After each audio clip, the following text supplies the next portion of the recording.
Olá, está começando mais um episódio do Play na Aula. Este podcast maravilhoso, magnífico, fascinante, admirável, esplêndido, fabuloso, encantador, fenomenal, sublime e extraordinário. Quer saber por que eu amo tanto esse programa? Dá um play na aula e vem descobrir.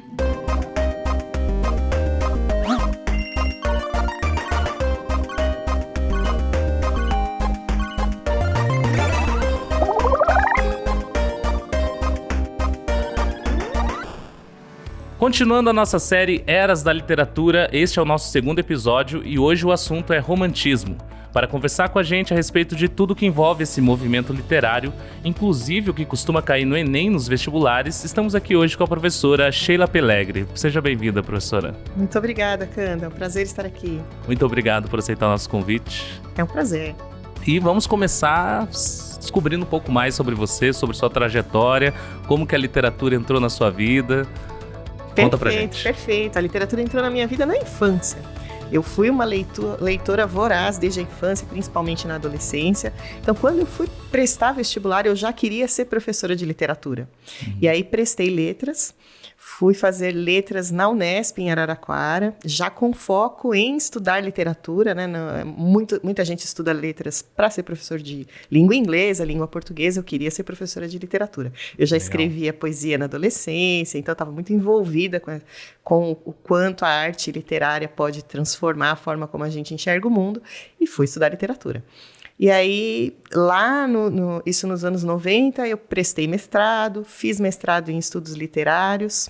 Depois do mestrado, logo no final do mestrado, eu prestei o doutorado, fui estudar literatura portuguesa, né, fui estudar literatura contemporânea, aí fiz o doutorado na USP, em São Paulo, mas eu já era professora de literatura nos cursos de letras, né, dei também bastante aula de língua portuguesa, fui professora de redação e corretora de redação para vários exames vestibulares. Olha aí, interessante. Então assim, a literatura, as letras de modo geral e a literatura em particular fizeram parte da minha vida por muito tempo. Uhum. E fora isso, nessa trajetória também, como que você se envolveu com vestibulares, Enem? Então, eu comecei como corretora de redações para o vestibular. E aí, nessa trajetória, eu acabei recebendo um convite em um determinado momento para trabalhar como corretora de redações do Enem, e algum tempo depois eu me tornei supervisora de equipe, né, supervisora de time de correção de redações para o Enem. Então eu fiz uns bons 5 anos, já faz bastante tempo que eu parei, mas fiz uns bons 5 anos de correção do Enem também, das redações do Enem. Então temos aqui uma convidada muito mais do que especial, você ouvinte, aumenta o som, porque realmente tem alguém que entende de Enem aqui, é a professora Sheila, né? Não posso dizer que não, entendo sim. Ótimo, mas antes de começarmos a falar de romantismo, eu quero explicar aqui para o público por que eu iniciei o programa com esse jeito, assim, cheio de elogios. É porque essa é exatamente uma das características do romantismo, né? O uso de adjetivos de maneira muito exagerada. Vamos combinar que talvez eu tenha exagerado demais, professor? Eu fiz o exagero do exagero aqui? Eu acho que não, eu acho que você está bem romântico, cara. Tá muito Entendi. bom. E quais são essas características do romantismo além dessa?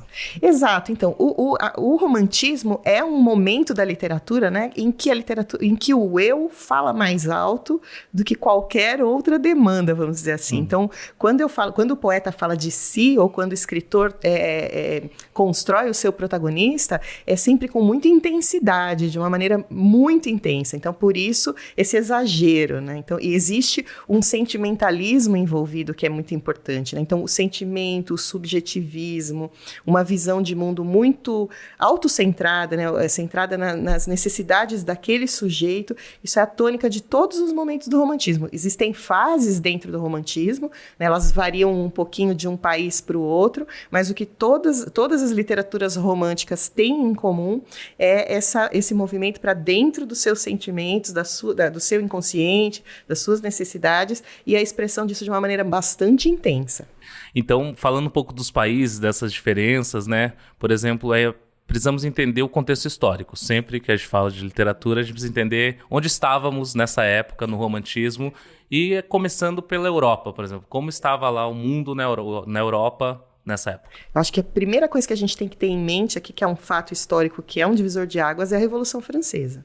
Né? Por quê? Porque a Revolução Francesa dá luz para uma nova forma de organização social em que uma classe social que até então não é que não existia, mas não era vista dessa forma, ascenda, que é a burguesia. Né? Então, o que é a burguesia? É como se fosse a classe média hoje, algo nesse sentido.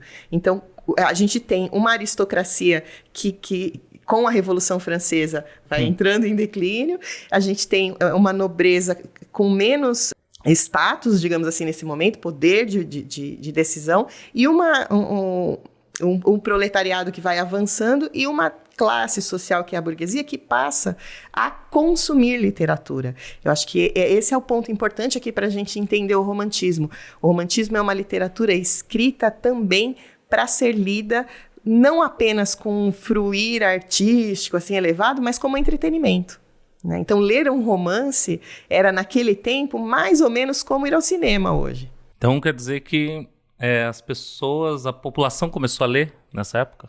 Não que a população toda fosse alfabetizada, né? A gente, os professores de história, precisam me ajudar aqui. Mas as pessoas, a gente tem muito mais gente lendo nesse momento. Então, acho que uma boa forma de colocar a literatura se populariza nesse momento, né? A gente tem uma literatura que fala mais, com temas mais populares e mais acessível para as pessoas.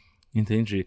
E quais nomes apareceram nessa época lá na Europa, por exemplo? O Goethe, com certeza, Lord Byron, são nomes muito importantes desse período. Tem um ponto que é bastante legal da gente pensar também, que é a questão do gênero.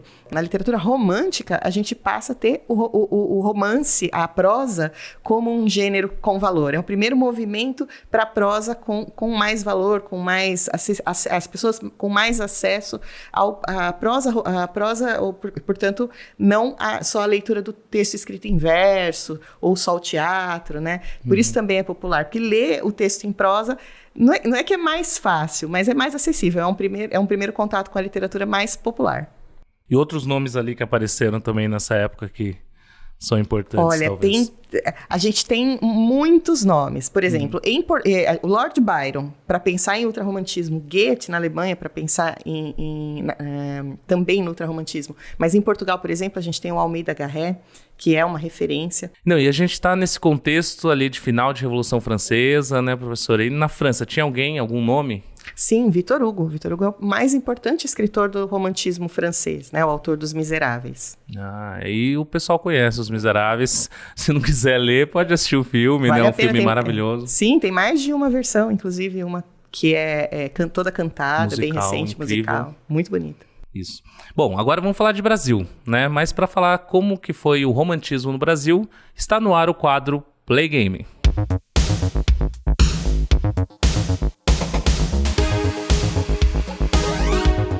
No Play Game de hoje, nós vamos conhecer as características da poesia romântica brasileira, porque ela teve algumas fases, não é, professora? Isso mesmo. Quantas fases? 3 fases. 3 fases da poesia. Então, poesia. Fica a dica já para começar.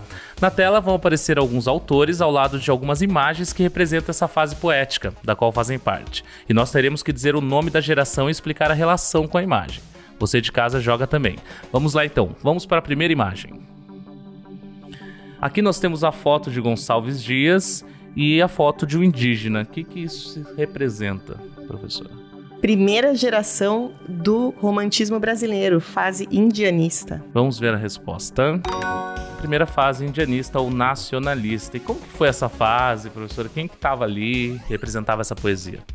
Principalmente Gonçalves Dias, José de Alencar, Gonçalves de Magalhães. Acho que a principal característica que a gente precisa destacar nessa fase é o sentimento de valorização daquilo que é nacional, por isso nacionalista, né? Então a gente está no Brasil, a gente está falando aqui dos povos originários, claro que num contexto em que ainda não se referia aos indígenas como povos originários, mas a ideia aqui é criar um herói nacional, né? Então, principalmente os protagonistas do José de Alencar são trabalhados para valorizar esse herói nobre, forte, valente, né? Que representa aquilo que é característico do Brasil naquele período. Então, e a gente precisa de um ponto de atenção aqui mesmo, que quem falava do indígena, né? Porque era uma elite branca. Exatamente. Se referindo. E como que eles se tratavam mesmo, assim? Pois é, um ótimo ponto aqui, porque esse herói indígena retratado pelo escritor que é um escritor de formação europeia, é um herói idealizado. Ele não tem nenhum compromisso com a realidade. Aliás, quando a gente fala de romantismo, quando a gente fala que romantiza algo, é um pouco nessa lógica, né? É um herói imaginado, construído, ele tem muitas características, inclusive, dos heróis medievais, e a gente não fala em Idade Média quando fala da história do Brasil, né?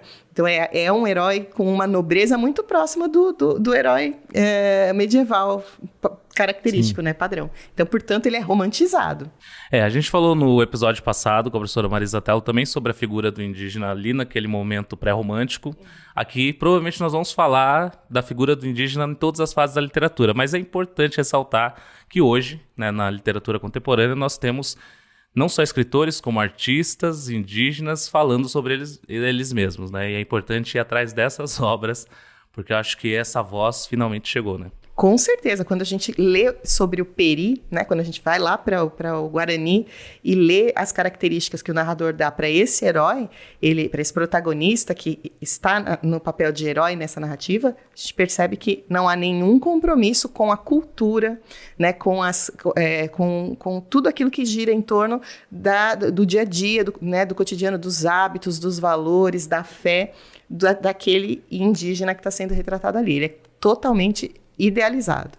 Bom, então vamos continuar agora, vamos para a próxima tela. Temos a foto de Álvares de Azevedo e uma carinha triste, um emoji triste. Por quê? Eu tô sorrindo porque é o meu preferido. O Álvares de Azevedo representa aqui essa carinha triste porque ele é o principal poeta da segunda geração ultra-romântica. Vamos ver a resposta. E é isso aí, segunda fase, segunda geração ultra-romântica ou byroniana.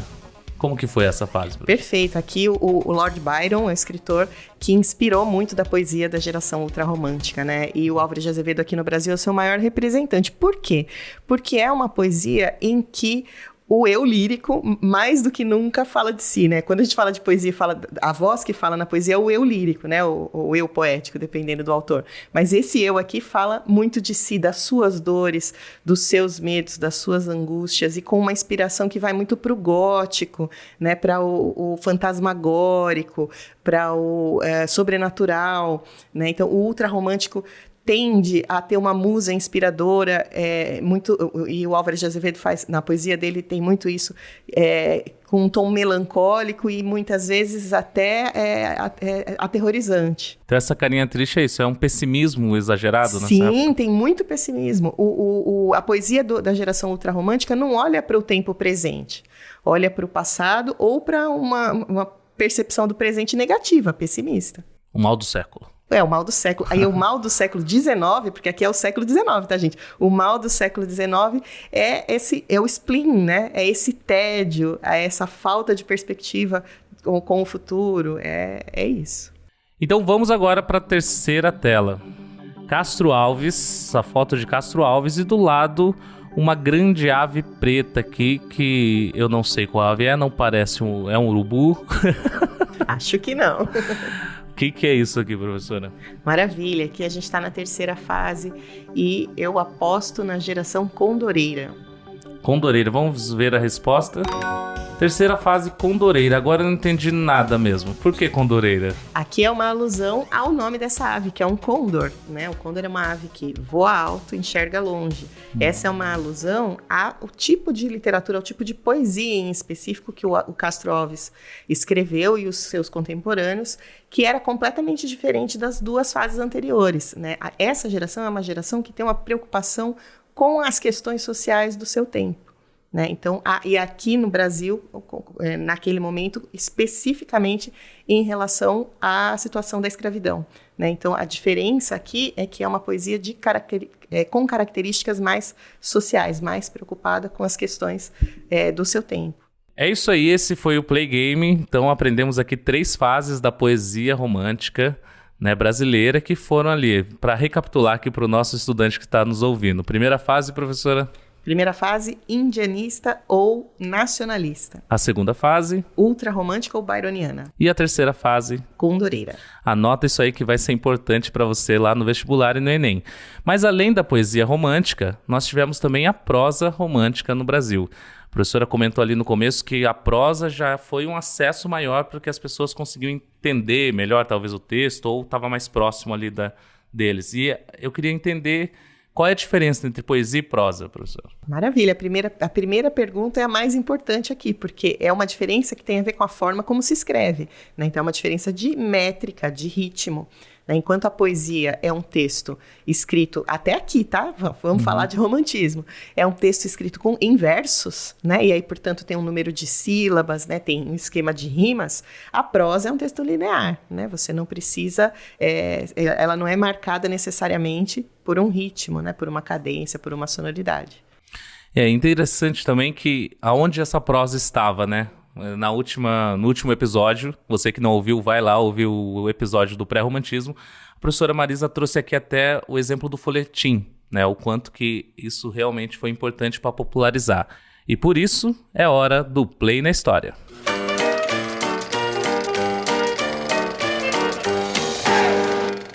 O folhetim era um formato de publicação de histórias em capítulos que acompanhava os jornais do século XIX. Ele foi criado na França e chegou ao Brasil em 1843, ou seja, no período do Romantismo. O sucesso do gênero foi enorme, pois as tramas eram escritas com ganchos na intenção de prender o leitor, que esperava ansioso para comprar o próximo jornal e continuar a leitura. Grandes romances nacionais foram primeiramente lançados pelo folhetim, como A Moreninha, de Joaquim Manuel de Macedo, A Escravizaura, escrita por Bernardo Guimarães, e a trilogia O Guarani, Iracema e Ubirajara, criada por José de Alencar, o principal autor da prosa romântica brasileira. O folhetim foi uma revolução em muitos aspectos. Quais aspectos, professora Sheila? Acho que o principal aspecto aqui é a popularização do acesso à literatura, né? Quando a gente pensa no formato do folhetim, a relação que o leitor tinha com ele era muito parecida com a que nós temos, por exemplo, quando assistimos a uma série.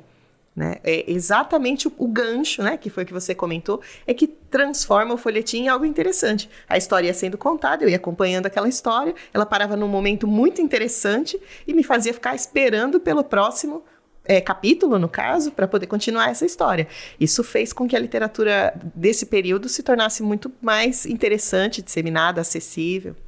Então essa história de você ficar ansioso pelo próximo episódio não é de hoje. Não é de hoje, não. Não foi a Netflix que inventou isso. Não foi a Netflix, nem as novelas de televisão, né? Uhum. Agora, falando um pouco das características desse texto, dessa prosa romântica, quais eram as características principais? Bom, primeiramente a gente tem que pensar que no Brasil foram escritos 4 diferentes tipos de romance, o romance como gênero, com características específicas. O romance histórico era aquele romance em que o enredo estava mais focado em episódios históricos, né? Claro que aproveitados para enredos ficcionais, para valorizar aspectos relevantes, importantes da identidade do país. Já o romance indianista é aquele romance em que os protagonistas ou o protagonista é um representante dos povos originários, então dos indígenas, no caso, na época. Como a gente já falou também, normalmente idealizado, né? Um herói e tal, idealizado aqui. Por exemplo, no Guarani, a gente tem a figura do Peri, que eu já mencionei, que é forte, nobre, honrado, né? E ama de uma maneira que é muito europeia, né? O amor romântico, aqui é um amor que tem... ele é construído a partir de uma expectativa de relacionamento europeia, né? Então, é o amor do herói pela heroína.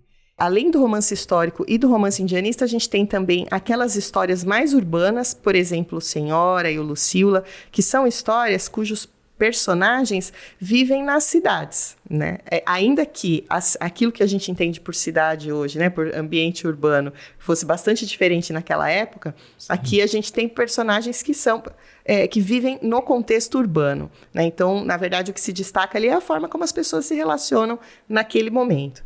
E a diferença é que existe um quarto tipo de romance romântico, que é o romance regionalista. Então, esses personagens estão numa ambientação que é mais campesina, que é mais rural. Então, você vai ter personagens que são mais próximos do que é o morador da fazenda, né? Ou então das cidades menores. E aí, claro, né? As tramas giram em torno de situações que são mais características dessas regiões. Do campo, né? Do campo, exatamente. E tem um nome que a gente já falou aqui algumas vezes, desde que a gente começou a falar de prosa. Eu acho que desde o começo do programa a gente está falando desse nome, José de Alencar. Pelo jeito, é um nome importante, né? É um nome essencial para entender a literatura do romantismo brasileiro, justamente porque a obra do José de Alencar traz tudo aquilo que a gente está estudando hoje aqui como características do romantismo. Né? Então, o Alencar explorou o romance urbano, explorou a figura do indígena, né? Como um herói caracteristicamente brasileiro. Só para fazer uma comparação, quando a gente estuda o romantismo em Portugal, aí o protagonista no romantismo, na prosa romântica portuguesa é diferente. Normalmente é um herói urbano, com características europeias. Então, para valorizar o nacionalismo, né, esse sentimento nacional, para valorizar a nação portuguesa, as estratégias do escritor são diferentes. E o Alencar não. O Alencar escolhe como protagonistas para valorizar nessa estratégia nacionalista, para valorizar o que é característico do Brasil, ele elege o nativo, né? Então, é com certeza o mais importante escritor que a gente tem na prosa romântica brasileira. Então tem que estudar José de Alencar para o Enem. Tem que estudar José de Alencar para o Enem. Não tem como fugir do José de Alencar para o Enem. É muito importante. E vamos usar esse conhecimento do Enem aí, que você tem, que é incrível, para que outras coisas costumam cair, né, nessas provas. Como que o romantismo costuma cair geralmente numa prova de vestibular? Bom, de modo geral, o vestibular varia de vestibular para vestibular. Vamos pensar um pouco no Enem. É muito importante que a gente consiga estabelecer relações, né, para responder a uma questão de interpretação de texto literário no Enem. Então, é uma estratégia que é bastante comum, por exemplo, é trazer dois textos de períodos diferentes e procurar características ou diferenças entre eles. Então, olhar para um protagonista e olhar para outro e entender o que cada um, ou personagens, não necessariamente protagonistas, e entender o que eles têm de semelhanças e diferenças. Mas no caso do romantismo, o Enem vai fazer o que os grandes vestibulares todos fazem. Ele vai buscar entender se você compreendeu que a literatura romântica tem subjetivismo, que a literatura romântica busca a valorização do eu, né? Então, o egocentrismo, quando a gente está falando da segunda geração, né? Então, essa intensidade que você brincou no começo da nossa conversa, ele vai tentar entender se você percebeu que a literatura da primeira geração é nacionalista, e aí se aqui a gente está falando da primeira geração no Brasil, esse nacionalismo está ligado à valorização dos povos originários, que vão aparecer com essa expressão agora, né? Mas dos indígenas, de modo geral. O Enem vai tentar entender se você compreendeu que o Castro Alves e os seus contemporâneos, quando falam, por exemplo, no Navio Negreiro, lá no seu poema Navio Negreiro, das condições em que os povos vindos da África eram trazidos para cá para serem escravizados, que isso era uma crítica à escravidão, né? Então havia ali um conteúdo ideológico no sentido do abolicionismo ser uma frente para esse poeta, né? Então é poesia, é literatura, mas no caso da geração condoreira, com um engajamento abolicionista. Então o Enem vai tentar entender, se você entendeu quando leu Castro Alves, que havia aqui um sentimento abolicionista quando se descrevia o escravo preso ali no navio, sofrendo em condições degradantes e assim por diante. Bom, entendi. E outra coisa que sempre está presente nessas provas é esse relacionamento com as atualidades, né? Desse passado com a atualidade. O romantismo tem muito a ver com isso. Vamos entender melhor no quadro Play no Futuro.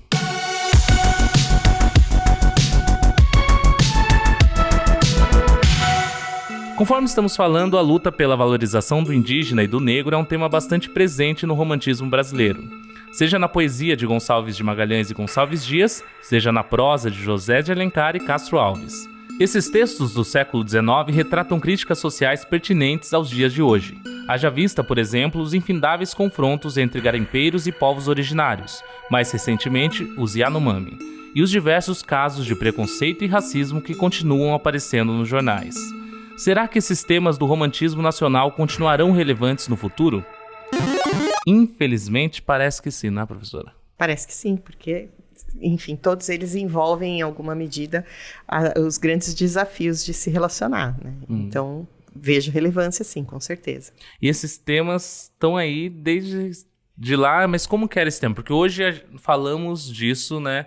Do combate ao racismo, do quanto precisamos defender os povos originários. Falamos abertamente, claramente. Nessa época, falava-se assim? Não, com certeza não. Nessa época era muito mais difícil e muito mais polêmico trazer essas questões, que são questões que envolvem a forma como a sociedade se organizam, né? Então, por exemplo, estamos falando aqui já há algum tempo sobre a terceira geração, que é a geração condoreira, e no caso aqui, quando você lê os poemas do Castro Alves, por exemplo, embora esteja muito claro um posicionamento no sentido de apresentar a crueldade da escravidão, não é panfletário, né?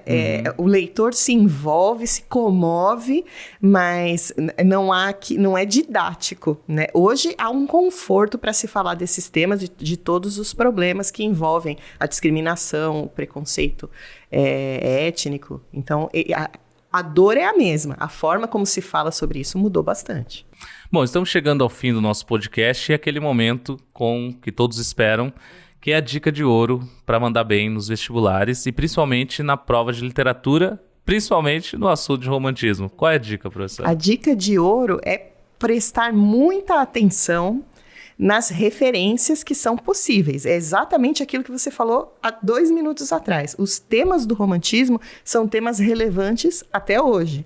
Então, o desafio para você ter uma boa performance, uma ótima performance na prova, é você deixar claro nas suas respostas que você consegue estabelecer essas relações, né? Então, lá no passado, no século XIX, quando esses temas, né, as questões do eu, as questões íntimas, né, eram trazidas na poesia, elas não eram datadas, elas eram faladas dessa maneira por uma questão de estilo artístico, mas essas questões são contemporâneas a nós. As pessoas ainda se apaixonam, as pessoas ainda pensam sobre a morte. Da mesma maneira, a gente tem preocupações em torno das questões sociais, né? Preocupações no sentido de melhorarmos enquanto seres humanos na forma como a gente se organiza. As questões são as mesmas. Então, a dica de ouro para você ir bem no vestibular, além de ler todas as obras, né? Ler bastante, com bastante atenção, é refletir sobre o quanto é possível estabelecer essas relações. Então, você lê os poetas e os escritores em prosa, né, os prosadores